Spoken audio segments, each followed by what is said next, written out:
ऐसे बहुत से लोग हैं जो प्रॉपर्टी खरीदना चाहते हैं, लेकिन उन्हें इस बारे में कोई अनुभव नहीं होता। अगर आप भी ऐसे लोगों में से हैं, तो प्रॉपर्टी खरीदने से पहले कुछ जरूरी दस्तावेजों की जांच करना बेहद जरूरी है। तो आइए जानते हैं कौन कौन से हैं वो जरूरी दस्तावेज। ऐसे बहुत से लोग हैं जो प्रॉपर्टी खरीदना चाहते हैं, लेकिन उन्हें इस बारे में कोई अनुभव नहीं होता। अगर आप भी ऐसे ही लोगों में से हैं, तो प्रॉपर्टी खरीदने से पहले कुछ जरूरी दस्तावेजों की जांच करना बेहद जरूरी है। आइए आपको बताते हैं कौन कौन से हैं वो जरूरी दस्तावेज। प्रॉपर्टी खरीदते वक्त सेल डीड की जांच जरूर करें। इससे आपको प्रॉपर्टी की वैधता के बारे में पता चल जाएगा। सेल डीड देखने से प्रॉपर्टी के मालिकाना हक और विवादों की जानकारी मिल जाती है। प्रॉपर्टी फ्रॉड के अधिकतर मामले फर्जी कागजात के जरिए किए जाते हैं, इसलिए असली सेल डीड देखकर प्रॉपर्टी लेने में कोई समस्या नहीं आती है। डेवलपर से प्रॉपर्टी ट्रांसफर के दस्तावेज भी जरूर जांच लें।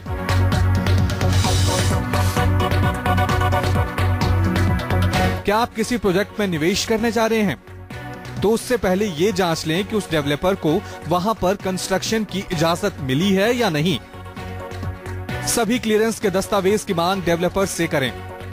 अगर डेवलपर जानकारी देने में आनाकानी करे तो संबंधित विभागों से इसकी जानकारी जुटाएं। प्रॉपर्टी का नक्शा पास हुआ है या नहीं, इसकी भी जानकारी बहुत जरूरी होती है। कंस्ट्रक्शन शुरू करने के लिए सभी विभागों से क्लियरेंस जरूरी होता है। अगर डेवलपर जानकारी देने से मना करता है तो प्रॉपर्टी में निवेश नहीं करें। ग्राहक को इस बात की छानबीन भी करनी चाहिए कि जिस प्रोजेक्ट में भी निवेश करने जा रहे हैं उसे टाउन प्लानिंग अप्रूवल दिया गया है या नहीं। जिस भी बिल्डर के पास आप जाएं, इस चीज की जांच पड़ताल इन्वेस्टिगेशन जरूर करें। उनसे इस चीज के बारे में पूछें कि उनको हर तरह की क्लियरेंसेस क्या मिल गई है कि नहीं। क्लियरेंसेस कुछ जो सिविक बॉडी से लेनी होती है या डेवलपमेंट एजेंसी से लेनी होती है, हर प्रकार की क्लियरेंसेस जो हैं उनके पास हैं। दूसरी, बिल्डर जिस जगह के ऊपर फ्लैट या मकान बनाना चाहते हैं वहां का टाइटल उनके पास है कि नहीं है। निवेश करने से पहले बिल्डर बायर एग्रीमेंट को पढ़ें और समझें। अगर खुद समझ में नहीं आ रहा हो तो किसी वकील से मदद लें। बिल्डर बायर एग्रीमेंट में कई ऐसे क्लॉज होते हैं जो आगे चलकर आपको परेशान कर सकते हैं। इसमें पेनल्टी क्लॉज और पेमेंट प्लान के क्लॉज को बारीकी से पढ़ें। कोई भी कंफ्यूजन होने पर बिल्डर से पूछें। बिल्डर बायर एग्रीमेंट को आप ध्यान से पढ़ें। बिल्डर बायर एग्रीमेंट बायलैटरल होना चाहिए, यानी दोनों के हितों का ध्यान उसमें रखा जाना चाहिए। ये नहीं होना चाहिए कि मात्र कोई बिल्डर ऐसा करे कि अपने हितों का ध्यान रखे। प्रॉपर्टी खरीदते समय एक जरूरी बात नहीं भूलनी चाहिए। आपको देखना चाहिए कि जिस प्रोजेक्ट में आप निवेश करने वाले हैं उसे किसी बैंक ने होम लोन उपलब्ध कराने के लिए अप्रूव किया है या नहीं। अगर ऐसा किया गया है तो समझिए आपका प्रोजेक्ट सुरक्षित है। हालांकि ऐसा नहीं है कि बैंक लोन दे रहा है तो वो प्रोजेक्ट पूरी तरह से सुरक्षित है। हाल के दिनों में कई ऐसे वाकये हुए हैं जिसमें बैंक से प्राप्त प्रोजेक्ट में कानूनी व्यवधान का सामना करना पड़ा है। अगर आप बैंक लोन ले रहे हैं तो उसमें क्या हुए हैं जिसमें बैंक से प्राप्त प्रोजेक्ट में कानूनी व्यवधान का सामना करना पड़ा है। अगर आप बैंक लोन ले रहे हैं तो उसमें ये बात पहले कंफर्म कर लें कि क्या बैंक लोन के लिए वो प्रोजेक्ट एलिजिबल है। तो अगर आप भी प्रॉपर्टी में निवेश करने की सोच रहे हैं तो इन सभी दस्तावेजों की जांच करने के बाद ही प्रॉपर्टी में निवेश करें। नहीं तो ऐसा भी हो सकता है कि बिल्डर को भारी भरकम रकम देने के बाद आपका प्रोजेक्ट कहीं फंस जाए। रितेश श्रीवास्तव के साथ सपन मिश्रा, दिल्ली न्यूज़ 24। हर कोई आशियाने की चाहत रखता है। जब वो खुद के लिए घर बनवाता है तो उसे अपने मन मुताबिक घर बनाने की आजादी होती है, लेकिन कभी कभी सही जानकारी के अभाव में जिस तरह का घर वो बनाना चाहता है वैसा बन नहीं पाता। तो आइए जान लेते हैं अपना घर बनवाते समय हमें किन बातों का ध्यान रखना चाहिए। हर कोई अपने लिए एक आशियाने की चाहत रखता है। जब वो खुद के लिए घर बनवाता है तो उसे अपने मन मुताबिक घर बनाने की आजादी होती है, लेकिन कभी कभी सही जानकारी के अभाव में जिस तरह का घर वो बनाना चाहता है वैसा बन नहीं पाता।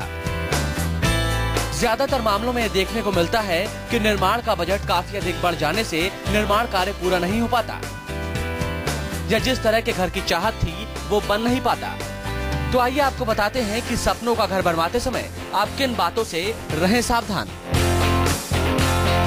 जमीन खरीदने क्या बरते सावधानी। खुद का घर बनाने के लिए सबसे पहले जमीन की जरूरत होती है। इसके लिए सबसे पहले लोकेशन और बजट तय कर लें। सही लोकेशन पर जमीन ढूंढना मुश्किल जरूर होता है, लेकिन उससे भी ज्यादा जटिल उसका डॉक्यूमेंटेशन होता है। इसमें सबसे अहम होती है प्रॉपर्टी की title deed. Title deed property के मालिकाना हक को बताती है। अगर जमीन का मालिकाना हक एक से अधिक के पास है तो यह सुनिश्चित करें कि सभी ने इसको बेचने के लिए मंजूरी दे दी है। लैंड खरीदने से पहले उस प्रॉपर्टी की असली टाइटल डीड जरूर देखें। यह भी पता कर लेना चाहिए कि उस प्रॉपर्टी पर टैक्स बकाया तो नहीं है या किसी प्रकार का विवाद तो नहीं है। सभी तरह से संतुष्ट होने के बाद ही जमीन खरीदनी चाहिए। जो व्यक्ति आपको जमीन बेच रहा है, मालिकाना हक यानी टाइटल क्लियरली उसके नाम पे है, तो इस चीज को आप वेरीफाई करें। खूब जांच पड़ताल करें। घर का निर्माण शुरू करने से पहले अधिक से अधिक रिसर्च करें। घर की कीमत लैंड कॉस्ट, री मटेरियल, डिजाइन, लेबर, इंटीरियर पर निर्भर करता है। घर के निर्माण में होने वाले सभी कारकों का सही रेट जानने के लिए मार्केट सर्च करें। ये रिसर्च आप ऑनलाइन और ऑफलाइन दोनों तरीकों से कर सकते हैं। इससे सही रेट का पता चलता है और ये घर के निर्माण कॉस्ट को कम कर देता है। घर के निर्माण में नक्शे का अहम रोल होता है। अगर नक्शा पास नहीं हुआ तो आपका मकान अवैध होता है। इसलिए घर बनाने से पहले नक्शे बनवाने के बाद उसे सरकारी अथॉरिटी से पास जरूर कराएं। ठेकेदार का चयन करें। घर के निर्माण में सही ठेकेदार का चयन करना सबसे महत्वपूर्ण काम है। घर के निर्माण में ठेकेदार उसका प्रोजेक्ट मैनेजर होता है। घर बनाने वाले मार्केट में काफी सारे ठेकेदार होते हैं। सभी से रेट लें और उनके बीच में तुलना करें। रेट के साथ उस ठेकेदार का पिछला इतिहास भी जरूर देखें।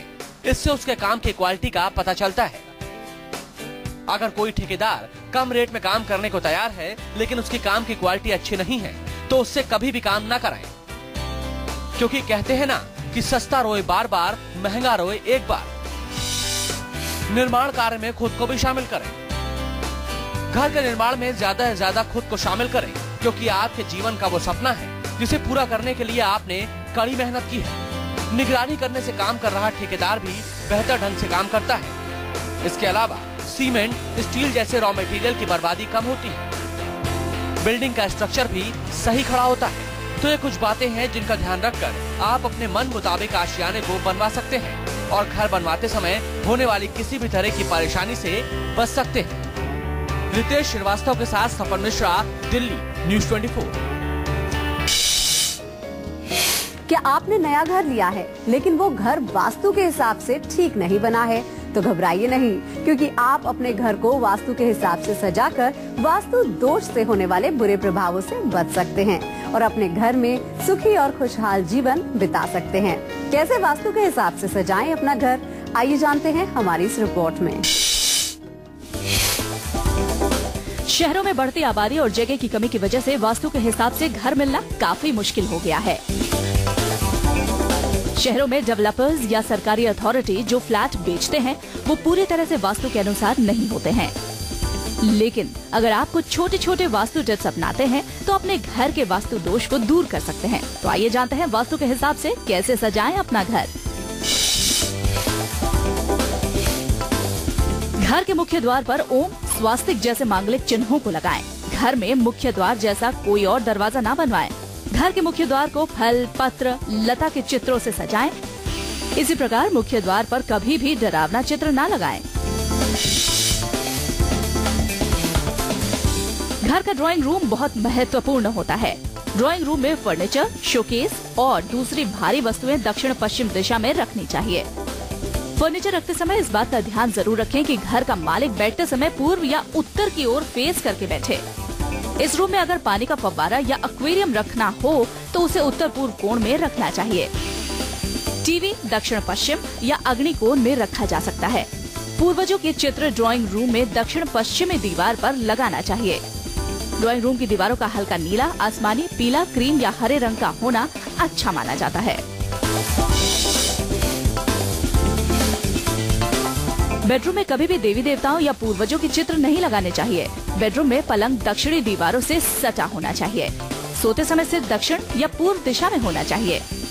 धन प्राप्ति के लिए दक्षिण की ओर सिर करके सोना अच्छा माना जाता है। बेडरूम में सोते समय पैर दरवाजे की तरफ नहीं होने चाहिए। बेडरूम में शीशा नहीं होना चाहिए। शीशा रखने से कलह होता है। बेडरूम की दीवारों का रंग हल्का होना चाहिए।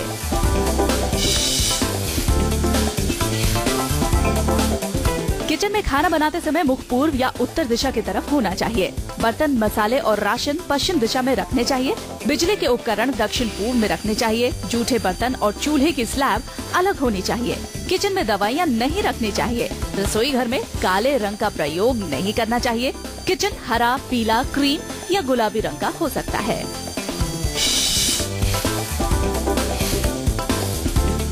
घर में पूजा का स्थान ईशान कोण में होना चाहिए। पूजा घर में मूर्तियाँ और फोटो इस तरह से रखनी चाहिए कि वो आमने सामने ना हो। घर में मंदिर की तरह पूजा घर में गुम्बद, ध्वजा, कलश, त्रिशूल या शिवलिंग नहीं रखना चाहिए। पूजा घर बेडरूम में नहीं होना चाहिए। अगर बेडरूम में पूजा का स्थान बनाना मजबूरी हो तो वहाँ पर्दे की व्यवस्था जरूर रखनी चाहिए। पूजा घर के लिए सफेद, हल्का पीला और हल्का गुलाबी रंग शुभ होता है।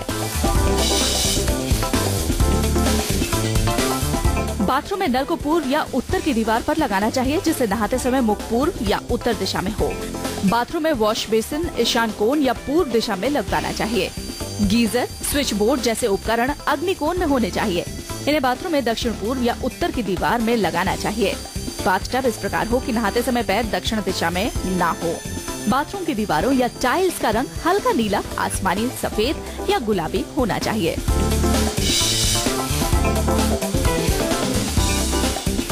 टॉयलेट में व्यवस्था इस प्रकार करनी चाहिए कि शौच में बैठते समय मुख दक्षिण या पश्चिम में हो।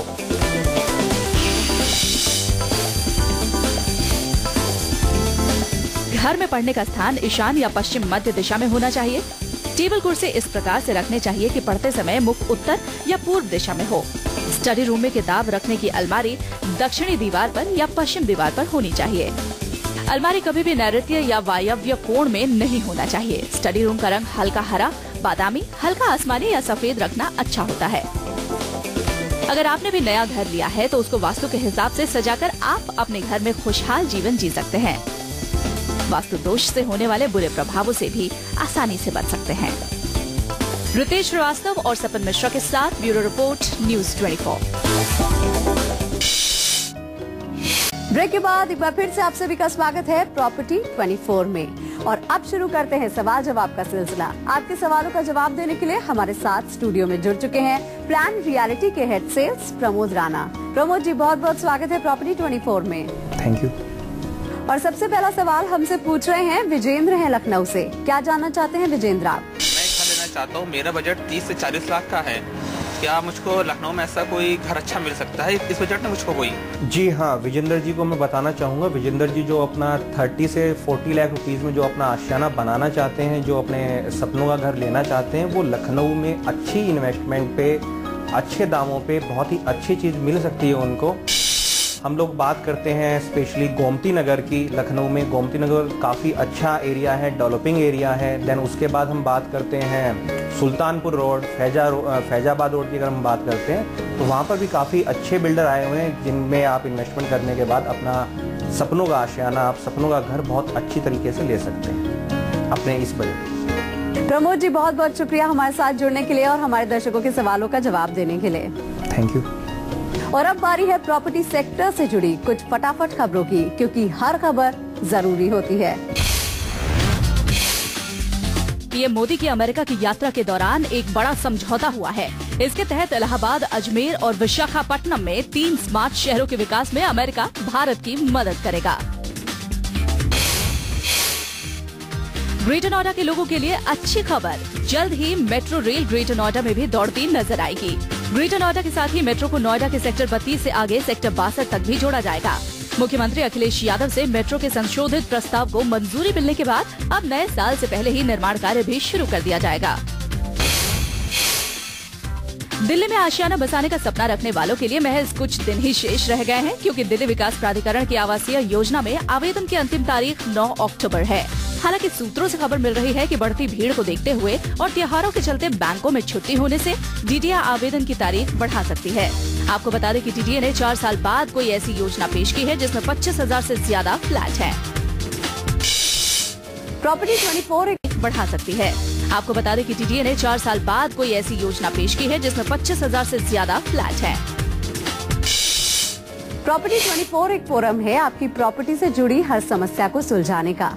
अगर आपके भी कुछ सवाल हैं या आप किसी कानूनी मसले से दो चार हो रहे हैं तो आप हमें मेल कर सकते हैं। हमारा ईमेल आईडी है property24@BAG Network